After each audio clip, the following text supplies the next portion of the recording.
Howard, and thank you, Commissioner Kroes. And we have a few more minutes here before Commissioner Kroes has another meeting that she has to get to. And I thought it would be good to give our members a chance to make a few comments, although I know you probably don't have a lot of time for that. So let's just begin with a comment from Fred Humphreys, from Manager of Federal Government Affairs with I just want to applaud what you're embarking upon, and it's real important that the public-private partnership, and looking forward to working with you. Are there any? Tom Gann with McAfee Corporation, the cybersecurity company. Again, we applaud the joint efforts. It's absolutely outstanding. One thing to note, both governments have got privacy and security objectives. In both regions of the world, there are efforts to redefine the way in which PII is defined. And in the European Union, the Data Protection Directive is seeking to redefine PII to include such things as internet IP addresses, URLs, and other things. To the extent that's done, and also the FTC is looking at that here in the U.S. also in their latest report. To the extent that gets done, you've got a huge impact on security, because the movement in security and the progress in security is about being predictive and using global networks to define where the attacks are coming from before they hit. And these global threat intelligence services actually rely on pinpointing a number of pieces of data and then creating threat scores for the truly bad actors, the truly bad internet IP addresses.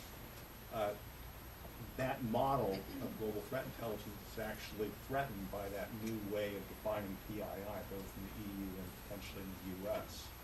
And it could, in the EU, have the potential of shutting these services down or greatly hindering them. In the US, and then adding more costs. So the only point to say, it's a big, long topic with a lot of discussion necessary, but as you think through your agenda on privacy and security, this area is ripe for some real thought, and the equities of security need to be put in the debate also. Good point to take high on the list. Yeah. Other comments? Joseph Allen with Oracle, and join the others in applauding the comments from both of the buddies. But would also add that as the U.S. and the EU find ways of cooperating in better fashion and in more kind of whole of government fashion, as Howard was pointing out, I think we are facing challenges that are coming from other regions where they are looking at very national types of solutions that are antithetical to actually enhancing security. And the extent to which this bilateral partnership can reach out and attempt to have those conversations with those governments at the highest levels to make sure they understand that they are undermining global security by taking these very national approaches that may require information to be kept in country, that attempt to get source code and other things, that undermines the general security internationally. I think that's a very important message for this joint work to also have. Agreed, totally. Thank you. I would like to add that if this is a success, and it will be a success, then it is not limited to those two continents, so to say. So we should go on. Anyone else? I have a quick question. I'm Guy Copeland with CSC, which you may have known previously as Computer Sciences Corporation. But the question relates to the IT Sector Coordinating Council. You may be aware that the critical infrastructures in the United States have formed sector coordinating councils to work amongst ourselves in partnership, and also with our government colleagues in very close partnership with their counterpart government coordinating councils. This effort, I think, is very commendable, but I have a very practical question. Is there or will there be a point of contact here in the U.S. that the Sector Coordinating Council, and especially the IT Sector Coordinating Council and Communication Sector Coordinating Council, could develop a relationship with for enhancing sharing of information? We have been very interested in the international issues and international aspects of cybersecurity, and we'd like to have good, close contact and information exchange with our European colleagues. And if if there was a point of contact in the Washington area who was perhaps stationed here for a period of time, that might be very handy towards that end. Yep.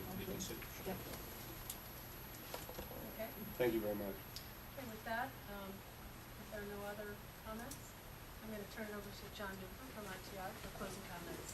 Okay, just very quickly, my wife's not the only one who thinks I talk too much, so I'll keep it very short.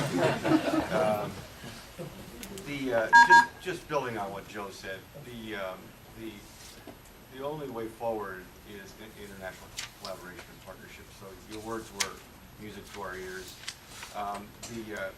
Joe and several of us were in India last week, spending way too much time in difficult conversations, trying to help the Indians make some good decisions, and spend time in Beijing, other places doing the same thing. And the successes we've had so far have all been based on international collaboration with Brussels, with Japan.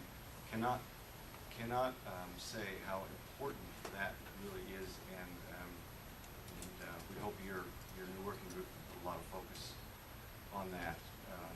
And with that, on behalf of TechAmerica, BSA, and ITI, I want to thank you very much for your interesting and challenging remarks, and we all are committed to helping you ensure your working group is very successful. Thank you.